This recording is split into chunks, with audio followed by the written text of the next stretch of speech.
আমরা অনেকেই বর্তমানে কম্পিউটারের পরিবর্তে মোবাইলে অনেক চিঠি লেখালেখি করে থাকি। এই যে একটি অ্যাপস যেটাকে আমরা বলি ডাব্লিউপিএস অফিস, এই ডাব্লিউপিএস অফিসের মাধ্যমেই আমরা যে কোনো এমএস ওয়ার্ডের লেখালেখি কাজ এখানে করতে পারি। কোনো চিঠি লেখা কিংবা কোনো তালিকা তৈরি করা কিংবা কোনো আবেদনপত্র লেখা, অর্থাৎ ওয়ার্ডের সকল কাজই আমরা এখানে করতে পারি। তাহলে এই মাইক্রোসফটের ওয়ার্ডে এই কাজটি করতে গিয়ে এই ডাব্লিউপিএস অফিস ব্যবহার করতে অনেকেরই অভিযোগ হচ্ছে আমরা ফ্রি ভার্সনে ব্যবহার করতে পারি না। আপনারা অবশ্যই ফ্রি ভার্সনে ব্যবহার করতে পারবেন।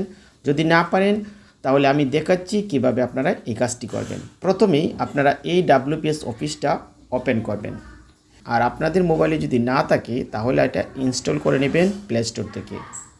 আমি প্রথমে এই ডাব্লিউপিএস অফিসটা ওপেন করে নিলাম। দেখেন, যখনই ডাব্লিউপিএস অফিসটা এভাবে ওপেন হবে আপনারা দেখে অবাক হয়ে যাবেন যেটা আমি কোথায় কী করব। দেখেন, উপরে একটি আইকন দেখা যাচ্ছে, যেটি আপনারা সবাই লক্ষ্য করবেন। লেখা আছে দেখেন কন্টিনিউ টু অ্যাপ। এই যে কন্টিনিউ টু অ্যাপ, আপনারা এখানে ক্লিক করবেন। এই কন্টিনিউ টু অ্যাপটা যদি আপনারা সঠিক করে ক্লিক করেন তাহলে আপনারা ফ্রিতে ব্যবহার করতে পারবেন। দেখেন, এটা যখন চলে আসলো, তারপর নিচের দিকে দেখেন একটি অপশন আছে প্লাস আইকন, সাথে একটি কিউট লেখা আছে। এই যে প্লাস এবং কিউট, এই প্লাস এবং কিউটে আপনারা ক্লিক করবেন। আমি এখানে প্রথমেই ক্লিক করি। ক্লিক করার পর এখানে বেশ কিছু অপশন আসবে। যেহেতু আমি মাইক্রোসফট ওয়ার্ড নিয়ে কোনো কিছু করব, তখন এই যে এটা হচ্ছে মাইক্রোসফট ওয়ার্ডের ডক ফাইল। আর যদি পাওয়ার পয়েন্ট নিয়ে কাজ করেন তাহলে আপনাকে এই পিপিটি ওপেন করতে হবে। আর যদি এক্সেল নিয়ে কাজ করতে চান তাহলে এক্সেল ওপেন করবেন। যেহেতু আমি একটি চিঠি লিখব বা আমি একটি ওয়ার্ডে কোনো কিছু তৈরি করব, এই জন্য ডিওসি যে প্রথম অপশনটি আছে এই ডক ফাইলটি ওপেন করব।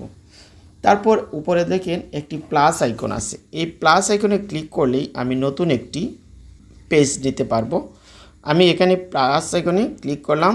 দেখেন, ক্লিক করার সাথে সাথে আমার নতুন একটি পেজ চলে আসছে। দেখেন, এতটুকু আসার ক্ষেত্রে আমাকে কোনো বাধা দেওয়া হয়নি যে আমাকে এই অ্যাপসটি ব্যবহার করার জন্য কোনো রকম টাকা বা অর্থ পেড করতে হবে।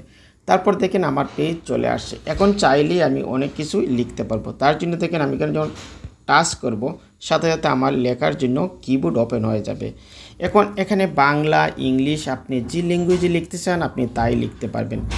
এই যে নিচের দিকে দেখেন অব্রলিকা, এটা হচ্ছে আমার রিদমিক কিবোর্ডের। এই অব্রটাকে যদি টান দিয়ে বাম থেকে ডানে আনি, দেখেন ইংলিশ হয়ে গেছে। আবার ইংলিশটাকে টান দিয়ে যদি ডানে আনি, এখন অব্র হয়ে গেছে। এখানে বাংলার ক্ষেত্রে অব্র অথবা প্রবাদ আপনারা বা বিজয় দিয়ে যা দিয়ে লেখালেখি করুন আপনারা এখানে লিখতে পারবেন। এখন যদি এখানে লিখি, দেখেন বরাবর, আমি বরাবর লিখলাম, বরাবর। দেখেন জাস্ট আমি বরাবর লিখলাম। তারপর এই দুই আঙুল যে চাপ দিয়ে ধরে যদি এটা বড় করি, জুম করতে পারবেন, আবার ছোটও করতে পারবেন। দেখেন আমার বরাবরটা লেখা হয়ে গেল। বরাবর লেখার পরে আপনি চাইলে এখানে এন্টার দেওয়ার জন্য দেখেন নিচের দিকে ডান দিকে কিবোর্ডে একটা তীর চিহ্ন দেখাচ্ছে, এটা হচ্ছে এন্টার, মানে নিচে আসবে। এখন আপনি কার কাছে চিঠি লিখবেন, আপনি তার বরাবর লিখবেন। ধরো আমি প্রধান শিক্ষক লিখলাম, প্রধান শিক্ষক আমি একেবারেই দেখেন স্পষ্টভাবে অব্রতে আমি লিখছি প্রধান শিক্ষক। তারপরে আপনার বিদ্যালয়ের নাম, আমি একটা বিদ্যালয়ের নাম লিখলাম, দেখেন পানগাঁও সরকারি প্রাথমিক বিদ্যালয়, আমি এটা দিলাম। তারপরে আপনি এই বিদ্যালয়ের জেলা উপজেলা দিলেন, আমি এটা দিলাম দিরাই। তারপরে একটা ক্ষমা দিলাম, তারপরে সুনামগঞ্জ দিলাম। দেখেন আমার যখন এতটুকু লেখা হলো, লেখা হওয়ার সাথে সাথেই আমি একটু নিচে আসলাম। নিচে এসে আমি যদি বিষয় লিখি, আমার মতো করে আমি বিষয় লিখলাম। দেখেন বিষয় যখন লিখলাম, তারপরে একটা ডট দেওয়ার জন্য এখানে দেখেন একটা কোলন দিলাম। এখন কোলন দেওয়ার পর আমি লিখতে পারি একদিনের, দেখেন একদিনের নৈমিত্তিক ছুটির আবেদন, নৈমিত্তিক ছুটির আবেদন। দেখতে পাচ্ছেন, দেখেন আমার সহজেই ছুটির আবেদন, আমার সহজেই আমার লেখাটা হচ্ছে। তারপর এখানে এসে আপনি চাইলেই ভয়েস দিয়েও লিখতে পারেন অথবা টাইপ করে লিখতে পারেন। আমি টাইপ করে লিখলাম জাস্ট জনাব বিনীত, আমার সহজেই চলে আসবে আমার লেখা। এক্ষেত্রে আপনার লেখার সাথে সাথে দেখেন আমি যখন লিখতে চাচ্ছি আপনারা যেভাবে বাংলা লিখেন সেভাবে লিখেন। যেন বিনীত নিবেদন, দেখেন নিবেদন, এই যে আমি নিম্ন, দেখতে পাচ্ছেন, দেখেন নিম্ন স্বাক্ষরকারী, দেখেন আপনার সমস্ত লেখাই আপনার সহজে লেখা হচ্ছে। স্বাক্ষরকারী, আগামী, সহজ ভাষায় লিখতেছি, আগামী 24 জুলাই, আমি দিলাম আগামী 23 জুলাই, দিলাম 23 জুলাই 2026। তারপরে একদিনের, দেখেন একদিনের সহজে লিখতেছি, একদিনের নৈমিত্তিক ছুটির আবেদন করছি। খুব সহজ ভাষা আমি লিখলাম, আমার আর জটিল করার জন্য না, জাস্ট আপনার দেখিয়ে দেওয়ার জন্য। শেষে আবার নিচে আসলাম, এই যে এন্টার দিয়ে নিচে আসলাম, অতএব আবার লিখলাম অতএব মহোদয়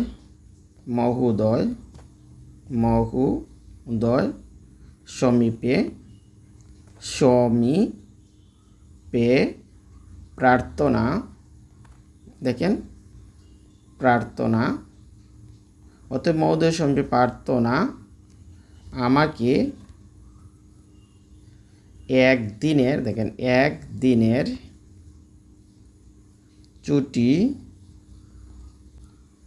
ছুটি মঞ্জুর, দেখেন একসাথে মঞ্জুর করতে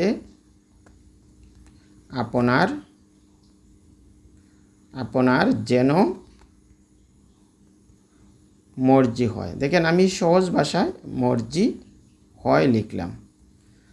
তারপরে একটা এন্টার দিলাম, নিচে আসলাম, নিচে এসে এখানে এসে আপনি তারিখ দিতে পারেন, অথবা তারিখ চাইলে উপরেও দিতে পারেন। যদি এখানে তারিখ দেন তাহলে এখানে তারিখ লিখবেন।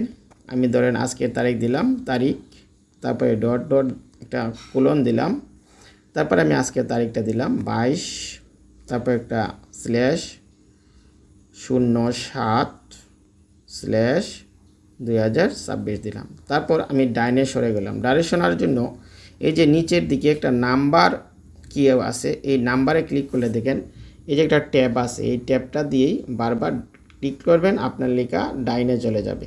দেখেন ডাইনে চলে আসছে, অর্থাৎ কার্সরটা ডাইনে চলে আসছে।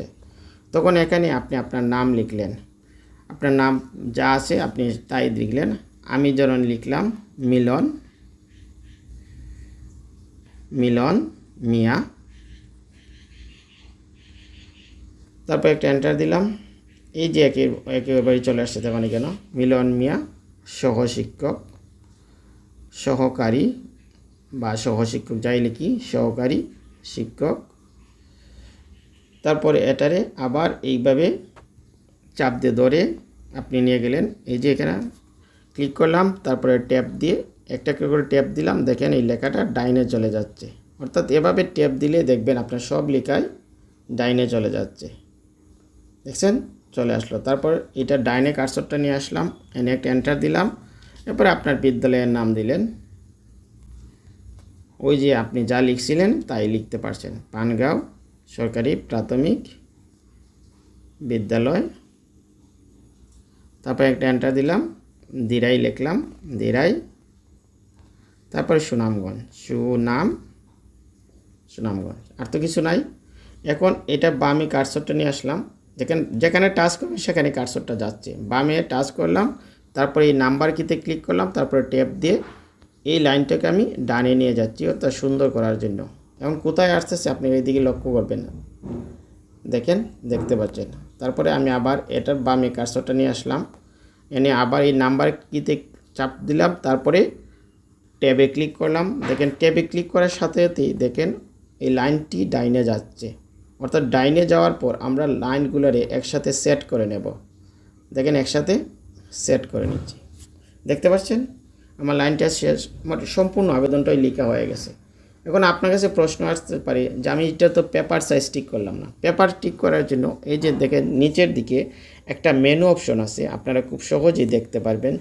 এই যে এটা হচ্ছে মেনু অপশন, এখানে ক্লিক করবেন। তারপর এখান থেকে ভিউ, এই মেনুতে ক্লিক করলাম। দেখেন উপর দিকে একটা মেনু বার আছে, এটা হচ্ছে মেনু বার। এখানে বিভিন্ন ধরনের মেনু আছে। এখানে ফাইল যে মেনুটা, এই যে ফাইলের পরে দেখবেন ইনসার্টের পরে ভিউ মেনুটা আছে। দেখেন এই যে ভিউ, এই ভিউয়ে আমরা এখন ক্লিক করব। তারপরে নিচের দিকে পেজ সেটআপ পাবো। আমি ভিউয়ে ক্লিক করলাম, তারপর নিচে আসলাম, দেখেন লেখা আছে পেজ সেটআপ। এই যে এখানে লেখা আছে পেজ সেটআপ। আমরা এই পেজ সেটআপে ক্লিক করব। আমি এখানে ক্লিক করলাম। তারপর এই যে লেটার আছে, দেখেন উপরে আছে লেটার, দেখেন এখানে লেখা আছে লেটার। তারপর এখানে আছে পোর্ট্রেট, তারপর এখানে আছে ইঞ্চি। অর্থাৎ এই পেজটা লেটার সাইজ হবে না পোর্ট্রেট হবে, কোনভাবে হবে আপনি তা নির্ধারণ করবেন। আমি এখান থেকে সিলেক্ট করে দেব, যেহেতু এটা অফিসিয়ালি আবেদন, এই জন্য আমি A4 সিলেক্ট করে দিলাম। পোর্ট্রেট ঠিক থাকবে, ইঞ্চি যা আছে তাই থাক। এটা আমি ছোটো বড়ো করতে চাইলে এইভাবে ছোটো করা যাবে, বাম দিকে উপরে চাপ দিলে উপরে, অর্থাৎ আপনি যেদিকে চাপ দিবেন সেদিকে এটারে ছোটো বড়ো করতে পারবেন। আর যদি মনে করেন না এটা ডিফল্ট থাক, তাহলে আপনি ডিফল্টও রাখতে পারবেন। দেখেন আমার লেখা হয়ে গেছে, দেখেন আমার পেজ সাজানো হয়ে গেছে। তারপর উপর দিকে দেখেন ওকে আছে, ওকেতে ক্লিক করলাম। দেখেন ওকেতে ক্লিক করার সাথে সাথে এখন আমি এই যে ড্রপ ডাউন তীর আছে এখানে ক্লিক করলাম। দেখেন আমার আবেদনটা সরাসরি এখানে দেখতে পাচ্ছেন। এখন এটা ওয়ার্ডে এই আবেদনটি আছে। এখন যদি আমি এটার এই যে উপর দিকে একটা সেভ আইকন আছে, দেখেন এটা হচ্ছে সেভ আইকন, এখানে যদি আমি ক্লিক করি আমার এটা সেভ হয়ে যাবে। আমি এখানে ক্লিক করলাম, দেখেন তারপরে সেভ অপশনটা আসছে। এখন কোথায় সেভ করবেন, আমি এই যে ফন্ট সেভ করে দেব। আমি ফন্ট সিলেক্ট করলাম। ফন্ট সিলেক্ট করার পর এই যে ডকুমেন্ট আছে, এই যে ডকুমেন্ট, আমি ডকুমেন্টটা সিলেক্ট করে দিলাম। এই যে ডকুমেন্ট ফোল্ডারটি আছে, আমি এটা সিলেক্ট করে দিলাম ডকুমেন্ট। তারপরে আমি একটা একটা করে সিলেক্ট করবো। দেখুন আমি ডকুমেন্টটা ক্লিক করলাম, ডকুমেন্ট চলে আসলো। তারপর এখানে এই যে বরাবর আছে, আমি এটা বরাবর আবেদন নামে ক্লিক করব। আমি এটা লিখব ছুটির আবেদন, অর্থাৎ এই ফাইলটি কী নামে থাকবে, ছুটির আবেদনের পরে কোনো স্পেস দেওয়া যাবে না। তারপর এই যে ডিওসি ডক, দেখেন এটা যে আমি ক্লিক করি, এখন এটা সেভে ক্লিক করলাম, এটা ওয়ার্ড ফাইলে সেভ হয়ে গেছে। এখন যদি চান এটাকে আপনি পিডিএফে নিতে চান, তাহলে এই যে নিচের দিকে মোর অপশন, দেখেন নিচের দিকে একটা অপশন আছে মোর অপশন, আপনারা এই মোর অপশনে আপনি আবার ক্লিক করবেন। আমি মোর অপশনে ক্লিক করলাম। তারপর এখান থেকে ওই যে ফাইল মেনুতে ক্লিক করব। তারপর দেখেন সেভ এজ লেখা আছে, সেভ এজে ক্লিক করলাম। এখন এই ছুটির আবেদনই থাকবে নাম। আর যে এই যে ডক অপশনটি আছে, অর্থাৎ এই যে ডক, এই ডকের জায়গায় আপনারা এই পিডিএফ সিলেক্ট করে দেবেন। আমি এখানে ডক আছে, ডকে এখন পিডিএফ, ডকে এই যে আবেদন, ছুটির লক্ষ্য করেন ছুটির আবেদন। তারপর এই যে ডক আছে, ডকে ক্লিক করলাম। তারপরে এই যে লক্ষ্য করেন এখানে অনেকগুলো অপশন আছে, এর মধ্যে পিডিএফ যেটা আছে আমি পিডিএফ সিলেক্ট করে দিলাম। এখন আমার ওই যে আগের ফোল্ডার ছিল সেই ফোল্ডারে এটা জমা হবে, ওই যে এক্সপোর্ট টু পিডিএফ, আমি এখানে ক্লিক করলাম। দেখেন আমার এটা পিডিএফ আকারে সেভ হয়ে গেল। এখন যদি আমি এখান থেকে বের হয়ে আসি, আমার এটার কোথায় কোনো সমস্যা হবে না। আমি এখন কোথায় পাবো, দেখেন আমি এখান থেকে বের হয়ে আসলাম।